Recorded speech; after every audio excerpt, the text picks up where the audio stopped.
Tanuja and Kalyan Padala incident అన్నావు, ఏం జరిగింది భయ్యా అంటే, మణికంఠ ఏం చేస్తాడంటే తనుజ చేసిన డిష్ స్పూన్ తో తీసుకెళ్లి కళ్యాణ్ పడాలకి ఒకసారి టేస్ట్ చేయి తనుజ టేస్ట్ చేయమని చెప్పింది అంట. కళ్యాణ్ పడాల టేస్ట్ చేసి సాల్ట్ ఎక్కువైంది నాన్న అంటాడు. ఎవరిని? తనుజాని. సాల్ట్ ఎక్కువైంది నాన్న, అండర్లైన్ దిస్. అప్పుడు తనుజ నుంచి రిప్లై వచ్చేది ఏంటంటే, పర్లేదు నాన్న, జడ్జెస్ చూసుకుంటారులే.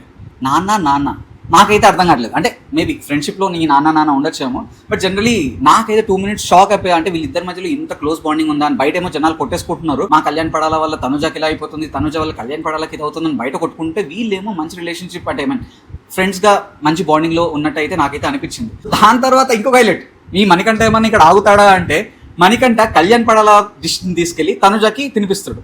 అక్కడ తనుజకి కళ్యాణ్ పడాల డిష్ అని తెలియదు. ఎలా ఉంది అంటే సూపర్ గా ఉంది అంటారు. అప్పుడు మణికంఠ అంటాడు, కళ్యాణ్ నీ డిష్ సూపర్ గా ఉంది అంట. అప్పుడు తనుజ మొహం చూడాలి జుమ్ అంటది. అంటే తనుజ తెలియదు బేసికలీ అది కళ్యాణ్ పడాల డిష్ అని. సో నాకు ఇది చాలా కన్ఫ్యూజింగ్ గా ఉంది. అంటే వాళ్ళ బాండ్ బాగుందా, బాలేదా, లేకపోతే బయటకు చూపించేది ఒకలా ఉందా, లోపల ఒకలా ఉందా, లేకపోతే షో కోసం తనుజ నార్మల్ గా బిహేవ్ చేస్తుందా?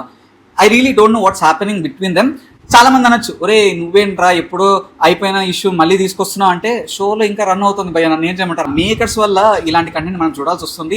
నాకైతే మైండ్ బ్లాక్ అయిపోయింది. జాగ్రత్తలో ఈ ఇన్సిడెంట్ చూసినప్పుడు మీకు ఎలా అనిపించిందో, మీ రియాక్షన్ ఏంటో కామెంట్ సెక్షన్ లో మెన్షన్ చేయండి.